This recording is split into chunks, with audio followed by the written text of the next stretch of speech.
Welcome back to Ferocious Education. This is Ed. Today I'm going to be talking again about HYLN. So HYLN Holdings Corporations focuses on hybrid semi-trucks. I'm going to go more through DD rather than technical analysis. There's a chart here and we can get to see basically a bunch of things. I'm going to go mainly into the company information and their expected demand. Let's jump right into it. So on the chart here, what we get to see, one of the main focuses is the RSI. It's actually going in towards the oversold territory on the one-day perspective. What we get to see here as well is the volumes have been a little bit consolidating. There was a massive jump ahead of time and then a massive dumping through the days. And what it looks like, it's actually kind of slowing down here. So it might have a chance to recover. Another thing that we're looking at is how low it's actually gone. You can get to see it's actually at almost a support level. So the support level is just a tad smaller, down to the $18 to $17.99 mark. So that might be a good entry. I mean, below there, we're talking about $16.27 and then all the way back to around $10.20, which I really don't think it's going to be going towards there. I am still long on this one here, and I'll explain why I think this one has a future and why it has dipped. Because, I mean, we've considerably went from around almost 55 to all the way down to 1892. That's a massive dip. Now, I do have some of the moving averages. I mean, this moving average around here triggers a shorting position in this one around here. But right now, what we're looking at is the 10 and the 200 SMA. It's barely holding on towards the 200 SMA. Once it drops below it, that's bearish. The moving averages don't look good because of the drop that it has significantly followed ever since then. Now, we can go on now towards the company itself. So, HYLN itself delivers to Moore's electrical fleet today's. The idea of this one here is not that they're going for all electric. And that is the main focus that I want to go for. They have hybrid truck ERX and hybrid electric. And so it's not a fully electric vehicle, which basically jumps ahead in terms of still having to reach that technology yet. I'm going to go through the corporate overview first. HYLN previously was actually known into SPAC. And what happened is after it got its own ticker for this one here, a lot of the news that happened around that time was about Nikola being fraud. And that kind of scared everyone around anything near that industry. A lot of people sold out. Accompanied with buy the rumor, sell the news, this one really hurted its investors quite a bit. So what I'm going to go through is the presentation here in a second. But before doing so, just remember that they have their earnings on November 12th on 8:30 a.m. If you're investing or you're thinking about investing in this one, make sure to save the date. You can go on through their emails and they can remind you ahead of time. I believe it goes on all the way up to a week. And now we can go towards things that are a bit more exciting, such as their company's presentation. So the company's presentation here, this one is a little bit outdated. I believe it goes on, some things are updated from, so this is June, so it's a little bit outdated. But nonetheless, it has some information that I would like to mention. So HYLN goes on different than the BEV and the FCEV. This is a fully electrical fuel agnostic vehicle, which is basically under a Hypertruck electric range extended Hypertruck. And what does that mean? It means that it's essentially a hybrid that can switch between a hybrid and an electric. And with a bit of regulations and laws around the world as well, that are moving towards pushing towards fully electrical vehicle, or let's say for instance, California later on or some cities demand that they have inside the cities no emissions. This one can easily flip on towards the electric and drive through there seamlessly without compromising the range. So basically, the customer trials in 2021 with launch partners been binding pre-orders for around 1,000 trucks, and early developing fleets with around 30,000 trucks for the hybrid electric, different than the ERX. Next thing is a bit of comparison here. Of course, Nikola is a little bit out of race. I'm not going to compare it to Nikola, but I'm going to compare it to the model it had. So the 7-year total of ownership you get to see for the Hypertruck ERX is a lot less than the BEV and FCEV, although it's a little bit of a different kind of technology. So I'm going to look more around the diesel one.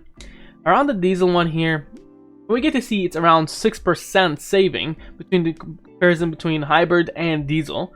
The main thing about it is that the 7-year total payload revenue loss per gained we get to see that this one here has a bit of an additional, but the main things is a 7-year fuel cost. The fuel here is basically saved around $50,000.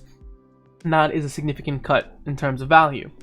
So it's more fuel efficient. And we do remember first in terms of cars, before Tesla came in with the EV, we did have hybrid. And that's what I expect in this industry, is that you have hybrid movement strongly before going on towards fully electric. And even when the electrical vehicles come in roll out, you're going to have a push towards a hybrid by governments itself in order to try to lower the carbon emissions. Now, the thing with this one here is the R/CNG, and what is that? Is compressed natural gas and renewable natural gas. And you get to see basically the fuel comparison. It's actually a lot better in terms of price per diesel gallon equivalent. And we're looking at fuel carbon intensity scores. You can even go in towards negative with the renewable natural gas. And with the CNG, you can go in around 75. So there is a massive kind of potential to even go negative on the renewable natural gas. Now, in terms of the estimated total cost to establish 729 stations, when you compare to currently the hydrogen and the electricity, you're looking at $12 billion and $7 billion for them to establish this grid. Now, an existing infrastructure is already 729 stations in North America, and basically that's still not existing for hydrogen electric. So already has a massive advantage there in terms of their industry peers. In terms of the range, you can get to see they're almost double the range of Nikola alleged model. And the Tesla one, the one they're preparing for, almost around 3 times as much, with a refuel or charge time with almost 1/3 of the Tesla's model, going on for around the diesel time. And the payload capacity actually even exceeds the one for the diesel. And in terms of performance from 0 to 60, it does almost equivalent same as Tesla's and alleged Nikola when it's running downhill.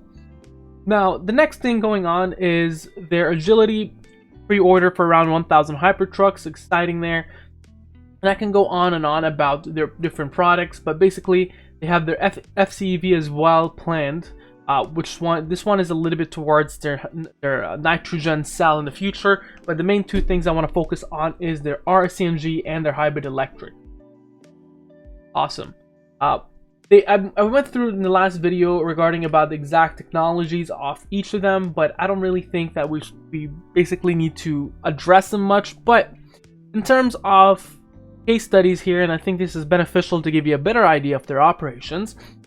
Customer 1 is between USA and Canada over-the-road trucking fleet. The customer 1 is a large fleet, drives from Montreal to Los Angeles, and between on 2 weeks trips, the driver sleeps in the trucks and conventionally uses diesel-fired APUs. Significant fuel costs and APU idling. The hybrid solution has less than 2 years payback due to hybrid fuel saving APU usage and less than 2-year payback on the HYLN system. The average MPG improved around 14% from 7.29 to 8.30 mile per gallon with HYLN over the 3,500 diesel-free HYLN APUs hours per year. So the customer feedback is based on Q3 2019 fuel receipts. I expect that we can save around $15,000 per year truck in fuel costs with your system. Now, going on with the customer number 2, prominent privately held regional delivery fleet. Hybrid CNG solution enables a truck with HYLN system to have the performance of a diesel-powered equivalent while using cleaner fuel. Some fleets will not adopt CNG trucks because they are underpowered. So that is the problem that they're going with. Hybrid solution enables fleet to replace diesel with CNG trucks while maintaining power, and annual saving by switching to CNGs of around $46,000 per year. A truck leverages additional horsepower and torque from E-axle to maximize speed, which is electrical axle they have at the back. Reduced emission for 99.7% of carbon dioxide and 90% of nitrogen oxides. Volvo specs a HYLN installation-ready truck available to all fleets. So that is quite exciting when we're talking about it, when we're talking about their basic milestones coming up next. The main thing is the testing and validation. Coming in after this one would be the commercialization and launch activities, and you do currently have the support partners engineering all the way until 2021 by the end of it, and so we can still expect a bit of PRs coming here and there. Next thing coming up is their SEC filings that I was able to pull up from their website. And the SEC filings really doesn't show us much recently. Additional shares registered for warrants. Greg Van de Veer has joined in around October 23rd, renewed his contract. Who's that person? Well, he has experience with Dell and Price Warehouse for various roles. We're looking at right now he's with Ambic Micro and HYLN Corporations. Ambic basically gets wearables technology, so that looks like something they're working on. So he's a CFO for both. Now, in terms of basically the leadership team, you can go on towards their website, you go to company, and you go to people, or leadership, I believe. And then you're able to go on and check their LinkedIn and basically see if you can trust these people with your money. Next thing coming up is explaining a little bit towards the hybrid CNG solution, which is basically CNG stands for compressed natural gas, and uses basically the same hardware as hybrid diesel products, which remains easy to install, services brand engine and agnostics. The hybrid system can be installed on on most major Class 8 commercial CNG vehicles. The electrical axle provides more solutions for natural power gas vehicles to help with big hills and heavy loads. And so the system communications here basically works very much in terms of a hybrid diesel CNG system with electrical axles at the back to compensate for uphills or heavy loads, as we've talked about. Next thing coming up is basically how do CNGs work. So the CNG, compressed natural gas, they do very much work in a very similar manner than somewhere between, let's say, a diesel and an electric, because of their compromises in terms of load. That kind of puts in terms of the electric modules, which works a little bit better in terms of cleaner fuel burn. Of course, the next thing that we're talking about here is the demand, and we need to look in terms of demand. So this one here was quite a while ago, basically was saying that the report predicts nearly around 350,000 light, medium, and heavy duty trucks will be sold worldwide for commercial use by 2020. This is by Goodbye Trucks News. And if we were to look into things like UPS has new hybrid trucks with a needed trick of basically switching between electric and hybrid, or electric and diesel, which is very much the exact same model we're talking about with HYLN. And even in fact, if you go back to the HYLN presentation, you'll find that they do have as well future partnerships that they're hoping for to go through with UPS right here, target customers. So we do have, in theory, a future for this kind of product and demand for it. Now the question comes into, alright, we get to see that, this product most likely has a future. And this product looks like it would probably be bullish in the future in the long term. When do I enter? So for me right now, I would like to get more of this stock somewhere, perhaps once it shows in a bullish kicker. Now I don't want a bull trap similar to this. I want it to kind of stabilize and accumulate for a little. And once it hits there, I'm going to either average down or buy some more. And that kind of is the plan. Now if the market does crash, this one will follow. So you always need to focus on what is the market doing, what is Nasdaq doing, what's the trend over there, and play with this one. But in terms of this one here, this is one of my long-term stocks that I'm really bullish on. Kind of easily, as I've seen with vehicles, first you think, all right, hybrids are cool, and then you get to electric, and now you see hybrid is basically more of a staple everywhere you go.